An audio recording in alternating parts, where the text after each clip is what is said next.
We're going to dive into part 2 of our series. Before we do, I just want to reference something we put online this week. There's a special announcement coming, and we're going to get to that at the end. But we're kind of fast-tracking this morning because I've got a lot to say, and as you know, sometimes I can't abbreviate what I'm about to say, so we're going to jump right into this series. We're in part 2 of this. We're calling it David, primarily because I couldn't think of a better title. But we're studying the life of David, who would eventually become the king of Israel, perhaps Israel's greatest king. And as we look in this life, we're going to be reminded of something that's relevant for all of us. Depending on where you are in your life, you could be going through it right now. It could be the season that you just left, or maybe it's the season that's coming up in your future. But here's what we're going to discover as we dive into this story today.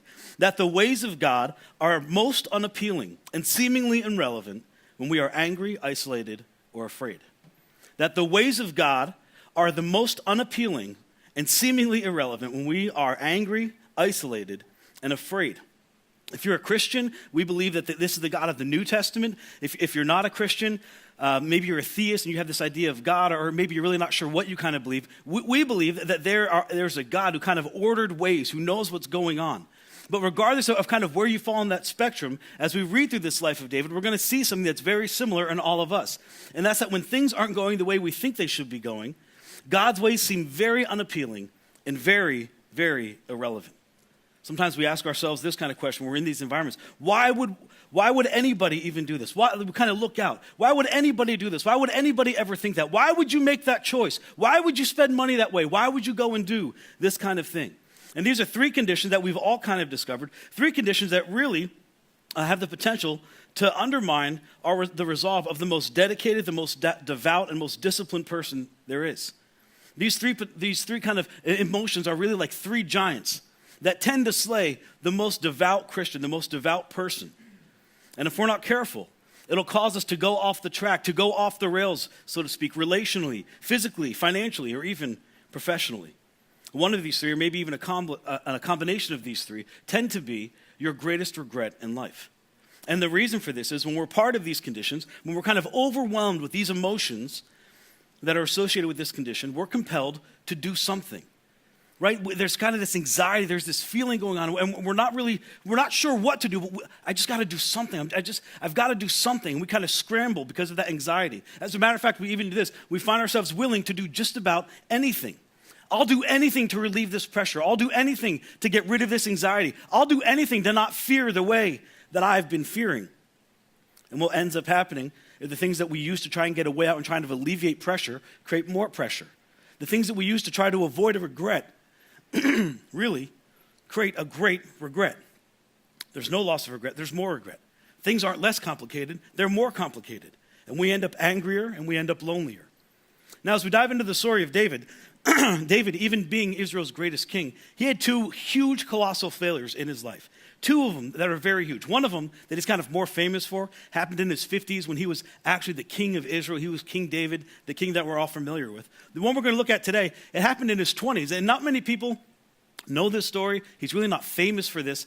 But I think it's one of the most interesting, one of the most dramatic stories in the Old Testament. As we begin to look into this life of David and how this young man, if you weren't with us last week, this is the young man that slayed the giant Goliath, right? A 9-foot, 9-inch tall, like beast of a man. This little 15-year-old boy walks out with a sling and a rock and slays a giant and then destroys this whole opposing Philistine army, this enemy. This young man makes a colossal mistake that will kind of mark the rest of his life. It's something that he'll carry with him. It's something that changes him forever. And it's something that I believe, as we kind of look at it and compare it to our lives, that we all have the potential of making a mistake of that caliber when we begin to feel like David felt. As I said, a little background, if you missed last week, I'd encourage you to go online and watch our message last week as we kind of walked through the events that lead up to this. This is a young boy, David. He's a shepherd boy, and he goes to visit his brothers who are in this Israelite army, and he sees this beast of a man, Goliath, threatening the Israelite army, defying God, and David walks out to this valley where Goliath is. There's the Philistine army on one side and the Israelite army on the other, and he confronts Goliath and slays this giant, and immediately he becomes the most famous man in all of Israel. They're writing songs about him. He's a legend. It's King David, and this young man who had nothing, just a shepherd boy. He ends up becoming the most influential, kind of powerful person there is. And King Saul, king who's the Saul at this time, he's the first king of Israel. He's like a little bit of a neurotic king. He's nervous, he's anxious, he kind of sees what's going on with David, and he gets panicked, and he thinks, I've got to control this young man. I got to bring him into my family so I can control him because he's getting too powerful. He's getting too influential. So Saul decides to try to marry David off to his daughter. And David, this young kind of humble man, his response is just golden. He says, but I'm not worthy to marry your daughter. I'm not from a famous family. I'm not from a rich family. I'm not worthy to be the king's son-in-law. And he declines the offer. And that just boosts him to all kinds of fame even more. Because now everyone in Israel is thinking, what a humble man to turn away. Like, who would turn that away? Only David would turn that away. And David becomes even more powerful and more influential. Well, the story goes on. As the years continue to grow, David actually does fall in love with one of Saul's daughters named Michal. And he actually marries Michal and becomes part of Saul's family. And then he becomes best friends with Saul's son Jonathan. And now Saul's on the back thinking, maybe this wasn't a good idea to get David in this family because not only is he influential in my kingdom and with his army and the generals, now he's influential with my family. So Saul does what most neurotic people do. He panics and makes an even worse decision, and he tries to get David secretly arrested. Well, his son Jonathan finds out about it and warns David, and his daughter finds out about him and warns David. And David kind of avoids this arrest, this whole idea of trying to capture David. He avoids the whole thing, and now Saul's ticked off at his family. So Saul, in his desperation, thinks, I've got to take matters into my own hand. I've got to deal with David. And he sets out a plot to try to kill David. But he doesn't want to do it himself because he's a little bit of a coward. So he sends David out to the front of the battles and on these impossible missions to kill the Philistines. And what does David do? He's successful and comes back alive every time. So as this drama kind of plays out, you can see Saul is just totally ticked off. He can't kill this guy. He can't get rid of this guy. And David, in every effort Saul makes to destroy him, David comes back looking even better, looking like the king, looking like the authority, looking like he has all the influence and all the power. And it all culminates to one night at dinner. Now, in this culture, it's very, eating dinner is the most important meal of the day. And if you're ever invited to eat dinner with the king, it's an incredible honor. Well, David is now, Saul's son-in-law, and for the years he's been meeting with Saul, having dinner with him. But as things got more and more turbulent, he began to stop attending dinner more and more. One night at dinner, Saul gets frustrated, and he's, has a plot to hurt David, and David's not there. So in his anger, he looks out at his son Jonathan, and he says, "Where's David?" And Jonathan, tried to cover him for his best friend, comes up with an excuse. Well, Dad, I think he's out. Maybe he's doing that, or he's over there with those guys. Yeah, he's doing something. And Saul says something to Jonathan that I think this is the Bible's way of trying to tone it down. But as you can see as we dive into this verse, it's pretty clear to me what Saul means. So this is Saul's response. His anger flares up at this dinner table against his son. This is what he says. Saul's anger flared up at Jonathan, and he said to him, "You son of a perverse and rebellious woman." I mean, I don't need to paint a clearer picture than that for you, do I? He calls his own son, "You son of a perverse and rebellious woman." And I'm kind of wondering, I really hope that perverse and rebellious woman isn't sitting out at the table, because how awkward would that be? But he makes this declaration against his son. You can just tell this man he's a little crazy, right? He's a little neurotic. He's anxious, he's worried, he's fearful, and he starts to make these horrible accusations against his son. "Don't I know that you have sided with the son of Jesse?" So Saul's like, I'm tired of this. Everyone's siding against me. Everyone's falling in love with David, my son, my daughter, the kingdom. Why is everyone turning against me and falling in love with this son of Jesse? To your own shame and to the shame of the mother who bore you. Again, going back to Jonathan's mom. Clearly there were some marriage issues there. The story goes on. As long as the son of Jesse lives on earth, and here's where Saul kind of gets to the real issue of what he's feeling. Neither you nor your kingdom.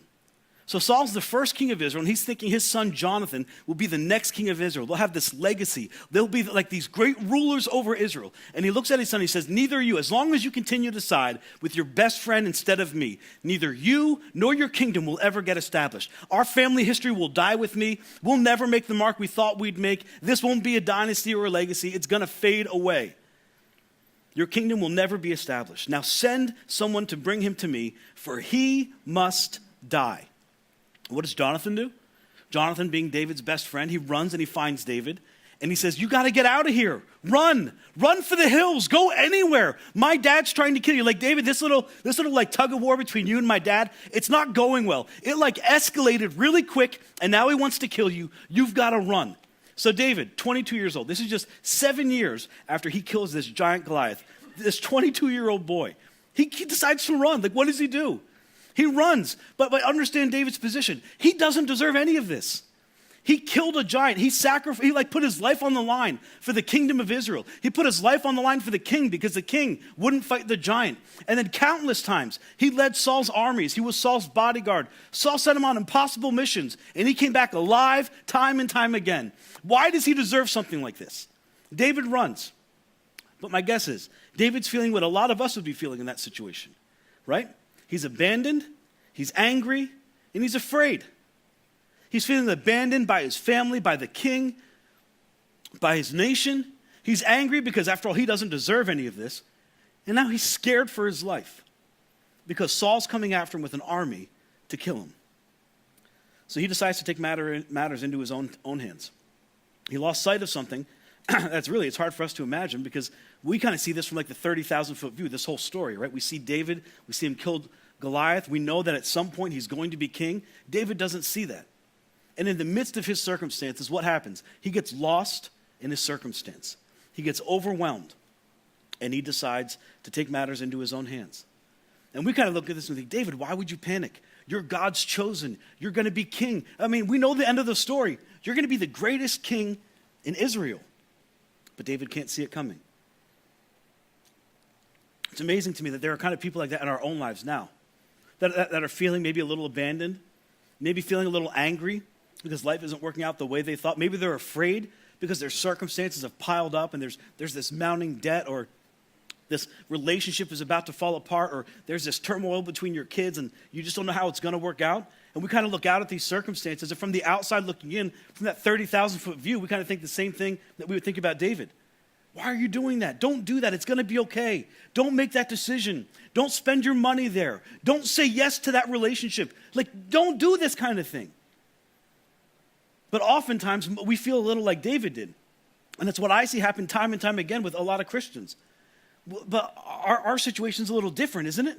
No one feels the way I feel. No one's gone through the things that I've gone through. And because we feel like our situation's a little different, we begin to compromise. We begin to make those bad decisions. We begin to take matters into our own hands. And what often comes of these situations is more regret and more pain and more loss. David ran. David went to a place called Nob, to Ahimelech the high priest. Now, I need to explain this for you a little bit. The nation of Israel really didn't own the surrounding cities of Jerusalem. Jerusalem was kind of isolated. There really wasn't a capital city, but the land around it, they didn't own. So what they would do is they would take the Ark of the Covenant, the temple, this like really famous kind of religious centerpiece of their life and their religion and their culture, and they would move it from city to city. Whatever city was the most safe, they would move the tabernacle and the Ark of the Covenant, and then all the high priests would follow. Well, they moved it to a place called Nob, and Ahimelech is the high priest. He's kind of ruling over. He's the person that everyone goes to kind of say, hey, what is God looking for me? What's the answer to this problem? So Ahimelech, the high priest at the time, he sees David coming, and the text tells us Ahimelech trembled when he met David. And he asked, why are you alone? Why is no one with you? I mean, you can sense there's a little bit of hesitation in him, right? He's looking out. This doesn't make sense. You're like the king's favored. You're the king's son-in-law. You're like the leader of the bodyguard. When you come, people hear you coming because you march with 1,000 warriors. David, why are you here? You look a little disheveled. You look a little unclean. You look a little worried. What's going on? David answers Ahimelech, but David makes his first big mistake. Instead of being honest, David lies. We know David's against lying. I mean, that's like one of the big thou shalt nots, right? That's one of the big 10 commandments. Thou shalt not lie. What's the first thing David does? He lies to cover himself. And listen to this lie, and really listen to how pathetic of a lie he comes up with. This is what his response is. The king sent me on a mission and said to me, no one is to know about the mission I'm sending you on. As for my men, I told them to meet me at a certain place. Like, how lame of a lie. You couldn't even think of a good place that you said to send your men so you could meet them there?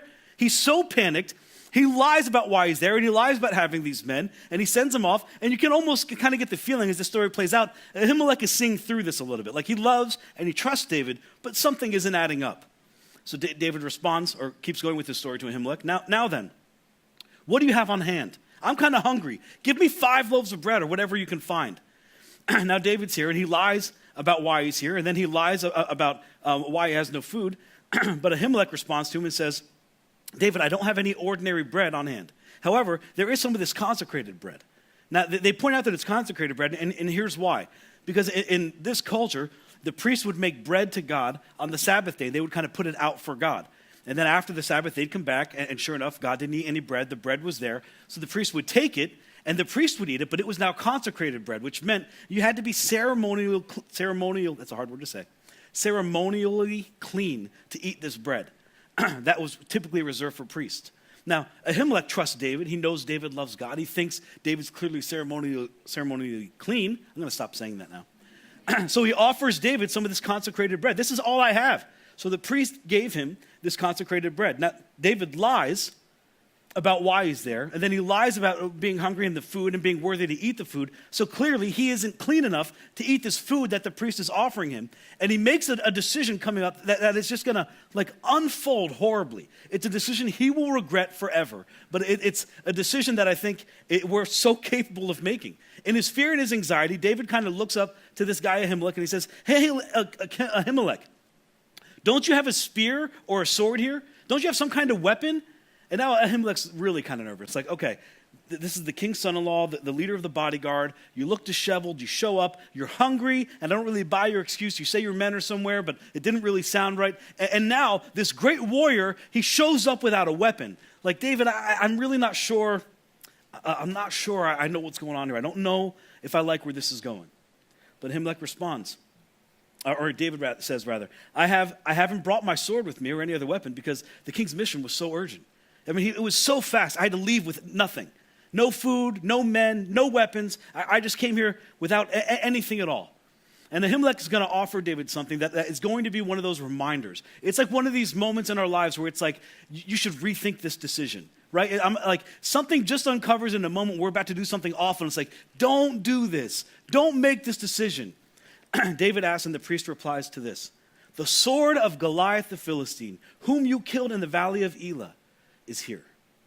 And David's immediately transported back in time to 7 years ago, to the event that catapulted him into this stardom, into being this kind of spectacle of Israel, into that moment where he trusted God so much that he was willing to stare into the eyes of a giant with a sword and a spear and face him with a sling and a stone.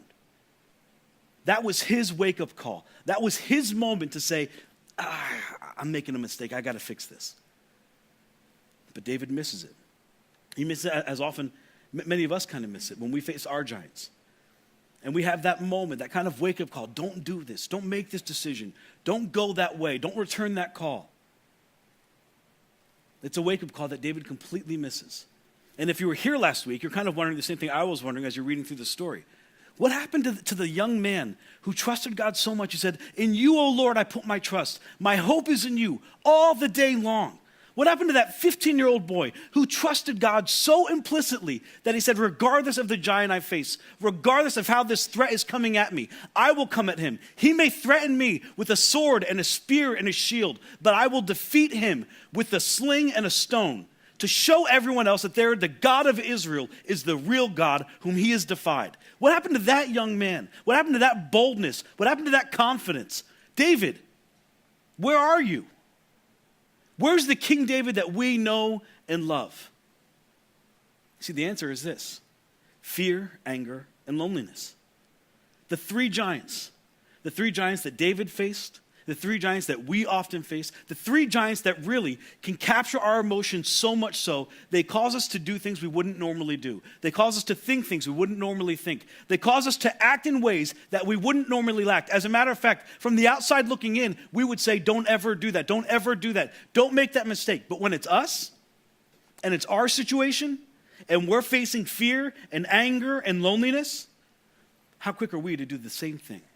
To make decisions we regret, to act ways we shouldn't act, to do things we wouldn't ever normally do. God gave David a wake-up call. He gave him an opportunity. Don't do this. And David misses it. The priest replies to David, the sword of Goliath the Philistine, whom you killed. You remember that day, David? You remember how awesome that day was when you became the David we know? In the valley of Elah is here. and it is wrapped in a cloth behind the ephod. Now, the ephod is a garment the priest wore when they did their priestly duties. The priest says, if you want it, take it. There is no sword but that one here. So he brings out the sword to David. And you can almost imagine this. All of the memories are coming back. This is the sword that after David hit him in the head with a stone, he picked up this giant sword. And you can imagine, it's like one of those big Braveheart swords to a little kid. He picks it up and he cuts off the head of a giant. And the reason Ahimelech has it is David, when he did it, he kind of took the sword back as a souvenir. Like who wouldn't? You just did the amazing. You did the impossible. But he takes the sword and he gives it to the priest, basically saying, I want everyone to know and I want you to know. I didn't kill the giant, but it was God through me who killed the giant. And this now is memorial to God, not to me. He hands this sword back to David and it goes into his hands. And all of these memories, all of these emotions, how David was feeling, it all rushes back. And David says, there is none like it. Give it to me. And he literally takes his future, he literally takes his destiny into his own hands. And he makes a decision that he will regret forever. Not just him, but Ahimelech and all of Ahimelech's family. You see, David had a flawed weapon. He had a flawed response. And as we're about to see, there was a disastrous outcome. And this is where our story begins to intersect with David. Right? This is where all of us, we kind of are right here. There we are, right at that moment, where that decision is placed before us to walk away and to trust in God. Or to take our future, to take our hopes, to take our dreams in our own hands. To take our fear and our worry into our own hands. And make a decision that we would forever regret.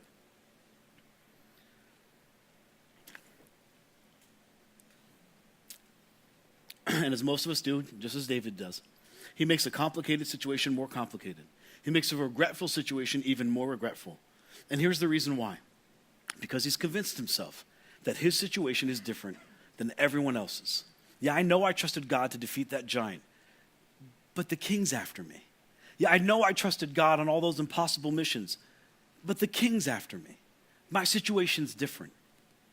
And David thought, I'm sure what all of us think when we're faced with these circumstances. If God were with me, I mean, really, if God were with me, this wouldn't be happening to me.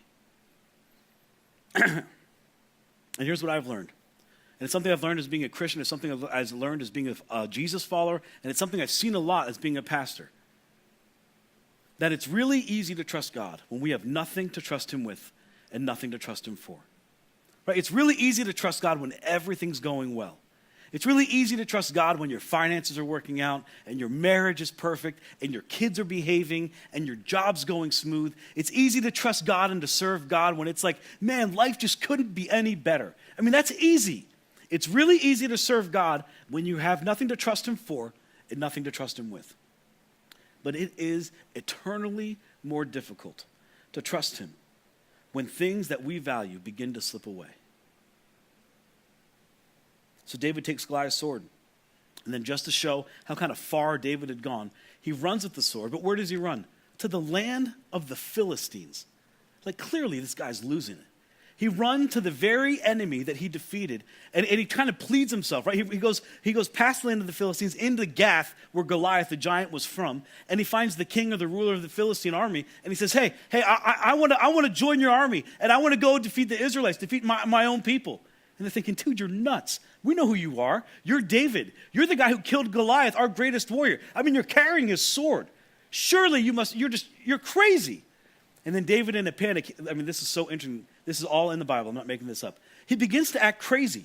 He takes his nails and he starts scratching himself and scratching on wood and drooling all over himself. And the king literally says, I have enough jokers in my kingdom. I don't need you. Send him away. David runs off. They send him out of the kingdom and he runs and he finds a cave to hide in. When he's in the cave, it's finally like his senses start coming back. And he's like, all right, I've got to find out what's going on. So he goes back to his land and he finds another prophet. And he kind of throws himself at the prophet's feet and says, I need to know what God wants from me. Because I don't know what to do and I've made some mistakes. I've done some horrible things and I just don't know what to do. What does God want from me? What's interesting is when he was with Ahimelech just a few weeks kind of before this, Saul's chief herdsman, his chief kind of shepherd, Doeg, was there as well.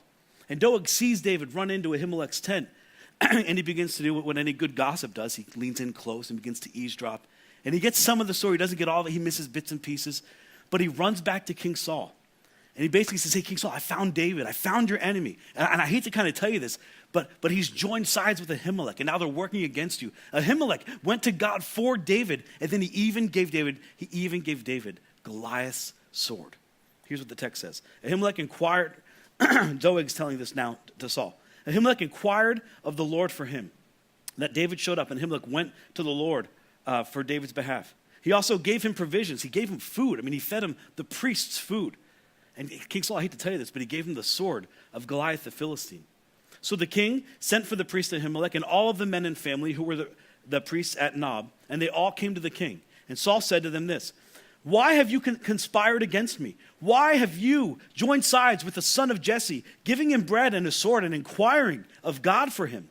Or in other words, like, isn't it enough that my family's turned against me? Isn't it enough that my daughter and my son have turned against me, that the people have kind of turned against me for David? But now my chief priest is doing it as well? But Ahimelech says, like, wait a minute, Saul. Like, I don't even know what's going on. Ahimelech answered the king and says, who of all your servants is as loyal as David, the king's son-in-law, captain of the bodyguard, the highly respected in your household? He says, besides that, this isn't like the first time I went to the Lord for David. He trusts me. We have a relationship. Was that the first time I inquired of God for him? Of course not. Let not the king accuse your servant or any of his father's family, for your servant knows nothing about this whole affair. But the king said, you will surely die, Ahimelech, you and your whole family. Because King Saul's crazy. He's anxious and he's fearful, and he made a horrible decision. And the king does something even worse. He then looks out at his kind of bodyguard. The king ordered the guards at his side to turn and kill the priests of the Lord, who too have sided with David. Now his bodyguard, the warriors next to him, they refuse to do it. They say, Saul, we're not going to do this. We'll kill your enemies. We'll kill your prisoners of war. We'll kill the people who rebel against you. We'll kill like other people. So I have no problem doing that. But I'm not going to kill God's priests. So Doeg, that herdsman who's kind of sitting there, he sees this as his opportunity to get in good with the king. He says, hey, Saul, if they won't do it, I will. So Doeg murders 85 priests before King Saul. It didn't stop there. King Saul then ordered everyone standing there, now go to Nob and murder every man, woman, child, and infant. And a slaughter occurred at this city. Very few people escaped. The only one who did was the son of Ahimelech. He runs and he finds David. And he throws himself at David's feet and he begins to tell David this whole story. And David, hearing it, is horrified, in shock, and broken. And he responds by saying this, I am responsible for the death of your whole family. I am responsible, not just for the 85 priests, but for that entire city that was destroyed. It was my fear and my anxiety and my abandonment that caused me to make a decision that everyone had to pay for. We're going to pick up with the story of David there next week. I just want to end with a few questions for you. As we consider this story of David, and we consider how easy it is for people to make a horrible decision in the midst of their fear and their anxiety and their abandonment, I have some questions that we need to answer. The first one is this. What is your loneliness, anger, and fear causing you to consider that you would have never, ever considered before? Relationally, financially, physically, even professionally? What are you beginning to consider that you would have never considered before, but because of your feelings of fear, of your feelings of anger, because of that sense of abandonment and loneliness, what are you considering that you would have never considered before? Here's another one. Who is your loneliness, anger, or fear causing you to consider that you should have never considered before? You know, they called you and you didn't call them back. Or you've had that number and you've been tempting to call them. You had that relationship and you know it could go further. You kind of sense that, but you know, you're married and things just aren't working out well. And whatever it is that's going on in your relationship or in your finances or maybe in your mind, it's causing you to consider something or someone you would have never considered before. Who is it? Who are you considering that if you were on the outside looking in, you would say, don't do this? And here's the wake-up call question. This is the question that David completely missed, but I'm hoping we get. Who besides you do your considerations put at risk? Who besides you does your decision, does your consideration put at risk? For David, it was a priest and an entire family and an entire village. Who for you?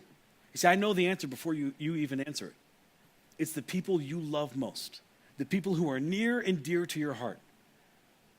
It's your son and your daughter. It's your mother. It's your spouse. Who, besides you, do your considerations put at risk? And here's our last one. What advice would you give somebody who is you? What advice would you tell yourself if you were on the outside looking into your situation? As you look into your friends' situations and you consider, well, don't do this, don't make a mistake. What advice would you give them? Better yet, what advice would you give you looking into this situation? You see, if we were to ask David this advice, he would give us a response. But we're not going to ask like 22-year-old David, because clearly he ran and made the wrong response. Let's ask 50-year-old David. David, what would you have us do? Here's how he responded in Psalm 9 through 10. He writes, the Lord is a refuge for the oppressed.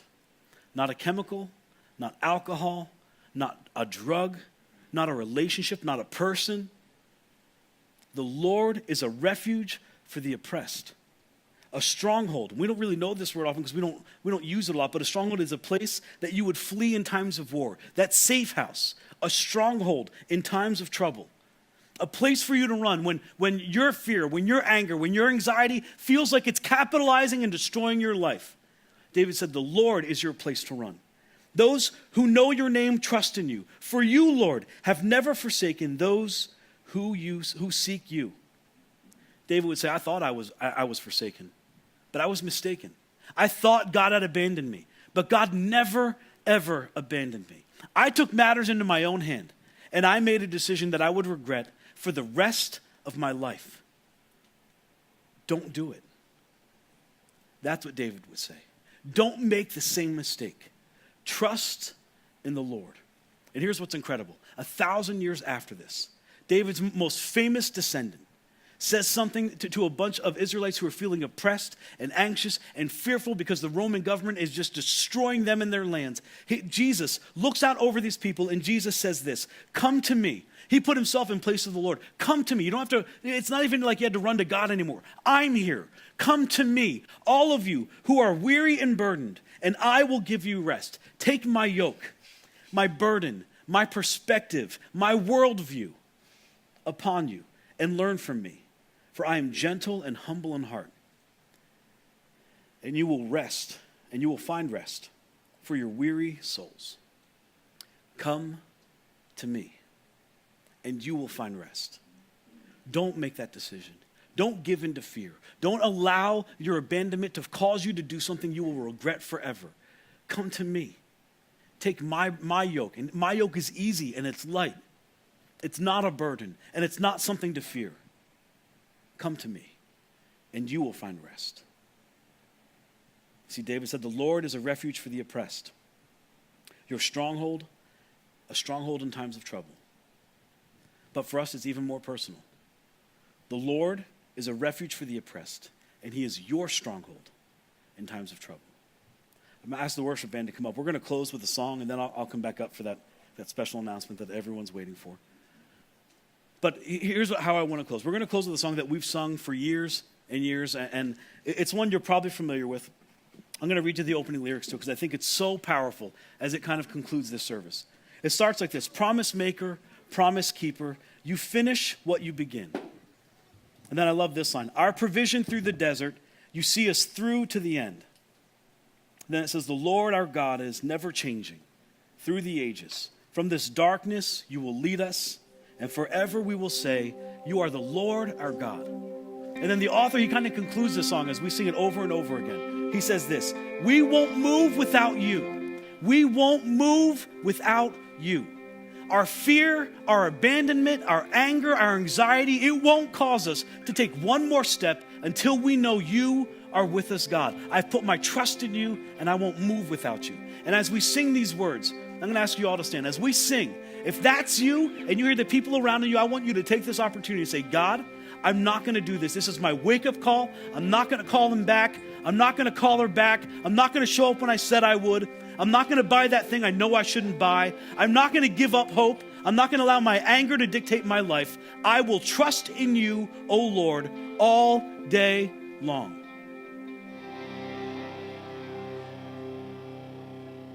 that you continue to move in us, that you continue to speak to us. Father, I pray that we would trust in you today with whatever the situation is. God, maybe it's not even a situation we're dealing with now, but one we'll deal with in a few weeks or months or years. God, but most assuredly, all of us can identify that there is a time in our life when we were fearful, when we were full of anxiety, and we felt abandoned. And in those moments, I pray you would remind us, Lord, as you reminded David, to trust in you and you alone. God, give us the courage to do it when it gets hard, because it most assuredly will be. In Jesus' name, amen. You guys can take your seats if you would, just for a moment. I'm going to ask the ushers if you would. Just prepare to make your way up here. I'm going to tell you a story. They're going to hand something out to you, and you can look at it if you want. It'll give the big announcement away. But I'm going to tell you a quick story.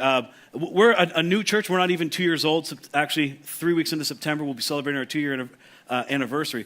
But when we started this place really with nothing. It was one of those moments where we had nothing really to trust God with and nothing to trust him to do anything with, because we had nothing. And as a team, right about 5 weeks before our launch, all the support we thought we were going to have was kind of removed from us. So we decided as a team that we would trust God, that we would put our hope in him and see what he could do. And over about a 5-week period, God provided some really generous people to give and to donate. He provided a ton of people to come and help build out this environment in here and our kids' environments. And in about 5 weeks, we put together a church out of really nothing, because we decided to trust God, and God did something amazing. And then through these 2 years, we've seen provision after provision after provision. I went full-time last week, so for about 2 years, we've been running this entire place on my 40 hours of volunteer week that I would put really in between like 12 and 2 at night, and all of the volunteers that we see and all of their hard work. But as we've seen ourselves kind of grow through the time, we've seen God do immeasurably more than we ever expected. We've packed out this auditorium more than one occasion. We've packed out our kids' rooms almost every single week. We've had some incredible big nights and big services, but more than numbers and the pomp and the circumstance, we've seen incredible life change. We've had people come who have never darkened the door of a church before, and that might be you. You might be here, and this might be the first church you've ever been to. This might be your first time here, and you're thinking, yeah, that was me. And you know, hopefully you leave feeling like this was a good experience. If not, grab a cup of coffee and, you know, have a great day. But we do our best to create a church for people that don't like church. And as we've kind of made that our pursuit, what we've seen is people who don't like church come. And more than that, we've seen some Christians, some people who love God and are excited about seeing unchurched people engage with God, come and sacrifice and give time. And we've heard story after story of life change and how people are connecting to their Savior. And we are beyond thrilled about it. There are really 3 reasons why you should go to a church, or why you should at least pick a church to go to. 3 reasons that we kind of outlined for a good church. And the first one is this, that the people who go there love Jesus. That would be, hopefully, the no-brainer one of those. The second one is the people who go there love like Jesus, which means they learned how to love people and put other people's needs above their own, put other people's priorities above their own. And then the last one is this, and people who have a plan to inspire the next generation to love like Jesus. And that's kind of been our earmark, if you will. We've set out from day one to make our kids' environments the most captivating. You might not know this as a parent, but we've kind of gone into it like this. We know that if we can make this environment so extraordinarily fun for kids, you'll show up on Sundays, because this is what you're here all week. Are we going to go back? Can we go to Journey? And if you decide like one Sunday morning, no, I'm too tired, they will just chew your ear off and complain so much that you didn't take them to Journey.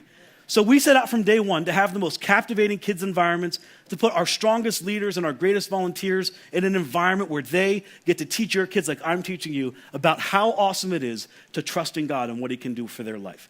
This brings us to an interesting point. 2 weeks ago, we had my friend Mike DeVito speak, and we packed this place out. We had standing room. We put every chair we had.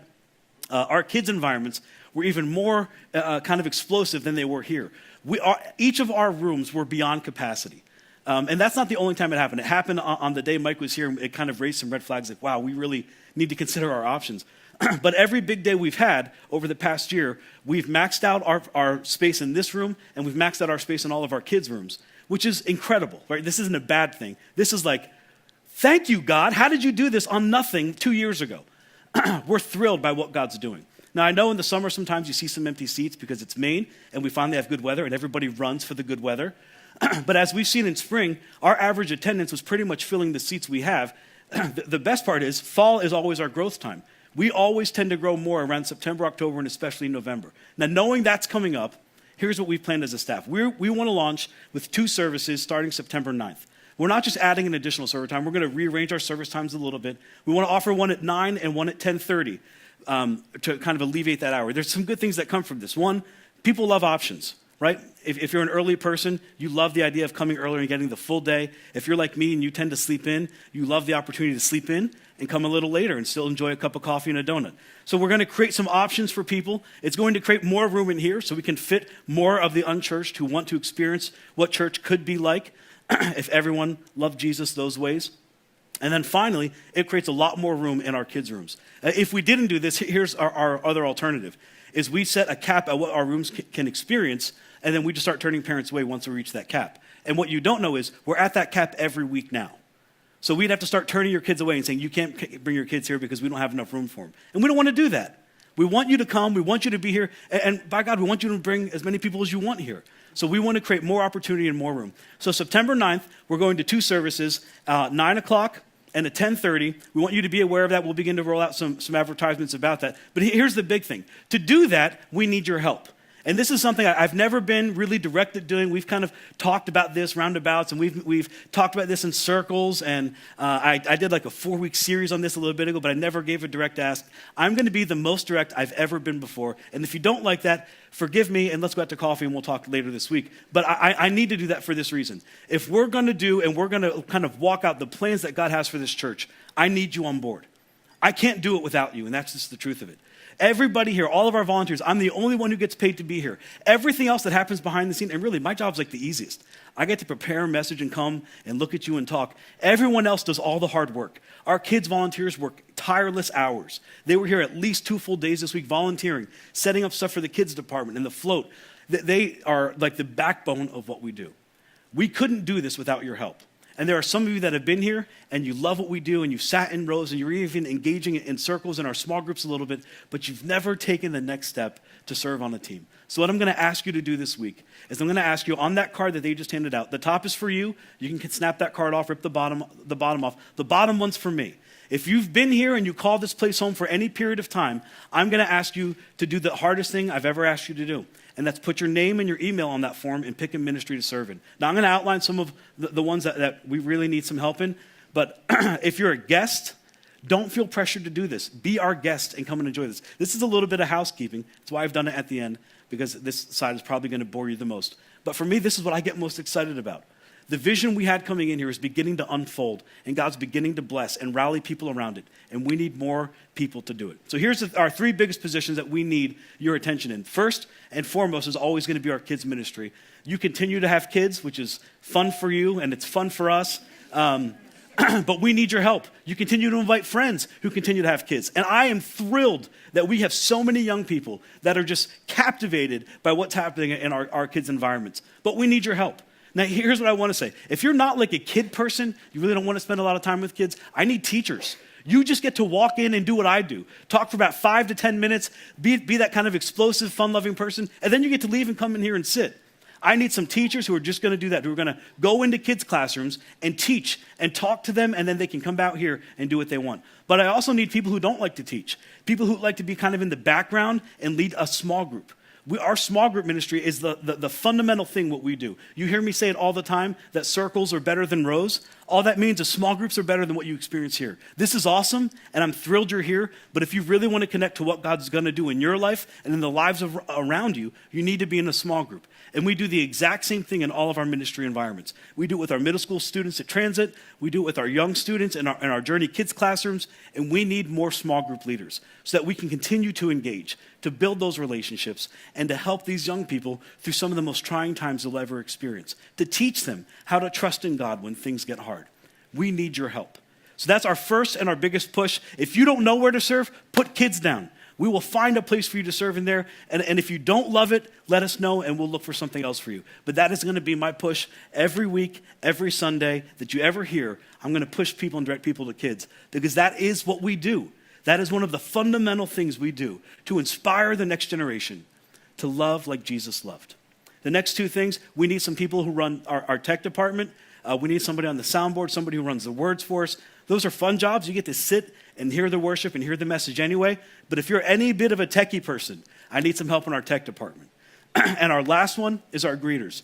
As you've seen when you came in this morning, we kind of built a new display on the wall. We're going to completely kind of revamp and rebrand the back of the room, and we need some more help to do it, to properly connect and engage people to this church, and more importantly, to what God wants to do with their lives. So if that's you, if you're here and you haven't served, or maybe you're serving and you've been thinking about switching, today is your time. Write your name, write down your email, let us know where you'd like to serve, and on your way out, there's some ushers with buckets. Drop it in the buckets and we'll be getting a hold of you. In 2 weeks, we're going to do a new training event. We're calling it Equip. That was in your worship guide, where we're going to completely retrain how we've been training people, because it's way more important for us to learn how to connect with people than it is to just hand you a bulletin. It's way more important for us to understand how God wants to connect with you than it is just to perform a duty on a Sunday morning. So we're going to completely revamp that training, and we want to invite you out. If you're a volunteer or you're signing up to be a volunteer, August 26th, 5 p.m., we're going to provide dinner. We're providing childcare, and we just want to have a great time as we think about all that God's going to do in our future and how we can prepare for it. So that's my big announcement. It's my big push. Sign your name, put your email on there, pick a ministry, hit one of the ushers on your way out. If you guys would stand to your feet. If you need more time, sit. I'm not going to rush you. But if you don't, I love you, and there's absolutely nothing you can ever do about it. Have a great week.